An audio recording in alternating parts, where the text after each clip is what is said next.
Bonjour à toutes et à toutes. Le 18 octobre prochain, les Vaudois et les Vaudoises sont appelés à élire leurs 18 représentants au Parlement fédéral.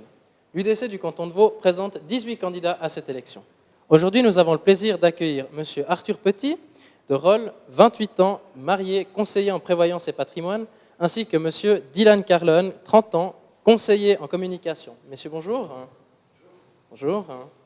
Bonjour. Je vous laisse prendre place.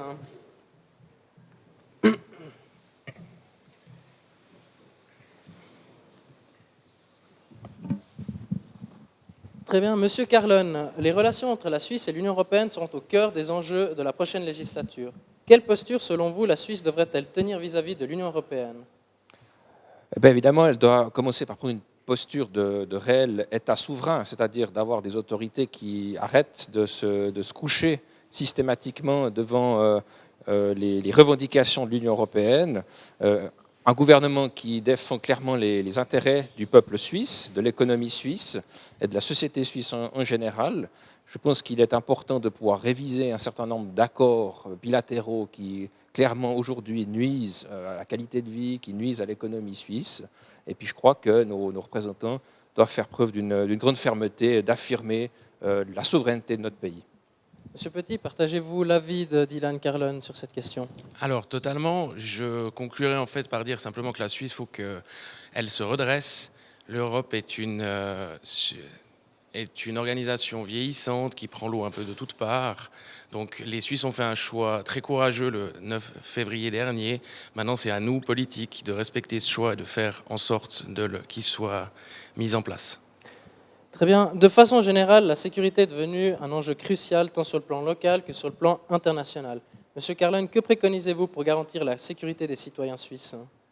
Dans un premier temps, il faut que l'autorité politique, l'État, décide de réassumer son rôle de protecteur. La mission première de tout État, c'est d'assurer la sécurité de ses citoyens. C'est lui qui détient la légitimité de la violence, n'est-ce pas? Donc, par le biais des forces armées, par le biais de la police. Donc aujourd'hui, on doit rétablir une certaine autorité et un certain ordre, et ça doit commencer notamment à l'école.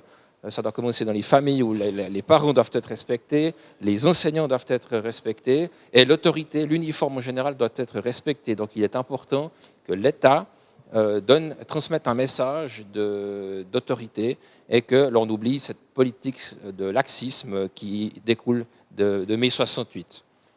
Je vous remercie. Pour vous, Monsieur Petit, que peut-on faire pour garantir la sécurité des citoyens suisses ? Alors ça passe par plusieurs étapes. Déjà, la première chose, c'est rendre une crédibilité à notre armée, arrêter effectivement avec cette vision laxiste, comme disait mon collègue de la gauche. Ça passe par mettre en sorte les moyens pour la police, que ça soit financier en matière d'hommes, et aussi effectivement par un message aux yeux des parents, que ça soit de la sensibilisation. Je vous remercie. Le domaine des assurances sociales va subir des révisions ces prochaines années. AVS, deuxième pilier, assurance maladie. Quelles sont vos solutions, M. Carlin, pour pérenniser notre système d'assurance sociale ? Plusieurs solutions. Le domaine est extrêmement complexe. Mon collègue en parlera beaucoup mieux, j'imagine. Mais je pense que sur les principes, très clairement, il est important de faire en sorte qu'on retrouve un équilibre entre les personnes qui cotisent, les personnes qui payent et les personnes qui bénéficient des différentes prestations. Alors évidemment, sur plusieurs assurances, le problème va se poser de différentes façons. Et on doit également aussi envisager de lutter clairement contre un certain nombre d'abus que l'on a pu voir dans un certain nombre d'assurances sociales, histoire de faire en sorte que trop de solidarité ne tue pas la solidarité. Très bien, Monsieur Petit, partagez-vous cette vision des choses ? Alors oui, comme l'a dit mon collègue, le sujet est très vaste. Alors c'est clair que vous répondre là avec des solutions très précises, c'est impossible. Maintenant, il y a effectivement des pistes à entrevoir de ce côté-là, que ça soit rétablir effectivement le côté cotisant et au niveau des prestations, parce qu'actuellement on a beaucoup plus de gens qui perçoivent des prestations que des gens qui cotisent. Donc on doit absolument réussir à rééquilibrer ça, et ça passe notamment par justement un contrôle de l'aide sociale au niveau des gens qui l'aperçoivent. Ça passe au niveau de la réforme, au niveau des rentes, de voir quelles sont les possibilités de ce côté-là pour que le système puisse continuer. Parce que la Suisse est un paradis, à mon sens, mais au niveau de la retraite, on a encore beaucoup de choses à voir. Très bien, je vous remercie, Monsieur Petit. Sous la pression de certains courants de pensée, notre société et nos valeurs sont sur le point de subir de profonds bouleversements. Est-ce que ça vous interpelle, Monsieur Carlin ? Écoutez, au plus haut point, je pense que toute population, toute civilisation est attaché à son pays, attaché à un certain nombre de valeurs. Aujourd'hui, nos valeurs actuelles sont attaquées. Dans un premier temps, sur un front extérieur, on est dans une situation de choc des civilisations. Par une non-maîtrise de l'immigration, c'est clair que les différentes civilisations sont en train de se mélanger sur notre territoire et posent des gros problèmes identitaires qui peuvent déboucher sur des problèmes d'insécurité, n'est-ce pas, de violence ou de problèmes simplement de vivre ensemble.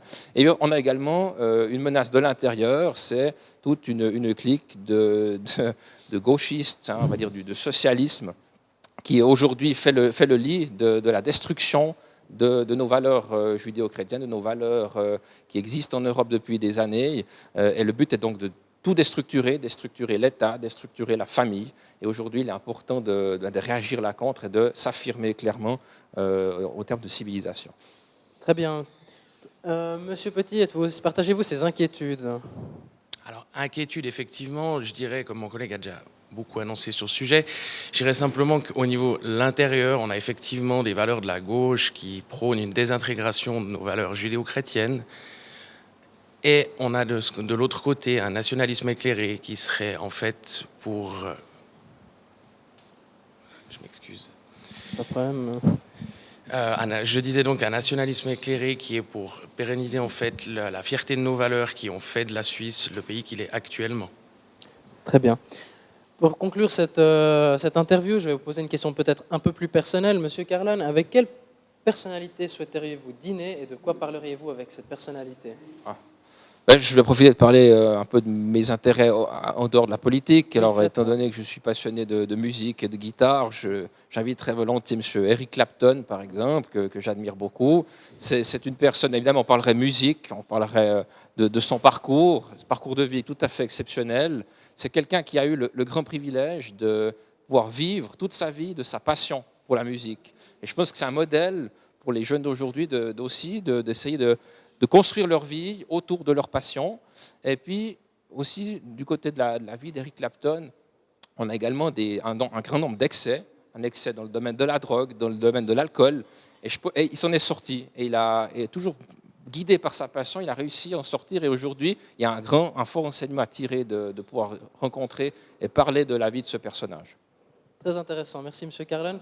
Pour vous, Monsieur Petit, quelle personnalité vous inspire? Alors, il y en a effectivement un certain nombre. Après, étant moi-même un passionné de sport, je me permettrais de parler de ma passion qui est le judo. Donc, je prendrais malheureusement une personne qui est décédée, donc c'est Maître Jigoro Kano, un japonais que nous connaissons bien dans notre discipline, qui a fondé le judo, qui s'est justement attaché à intégrer de nouvelles valeurs au sein de la société japonaise et qui a réussi à faire du judo une école de vie. D'accord. Je vous remercie beaucoup pour avoir répondu à mes quelques questions. Je vous souhaite à vous deux une très bonne campagne et une bonne chance pour ces élections. Merci. Merci.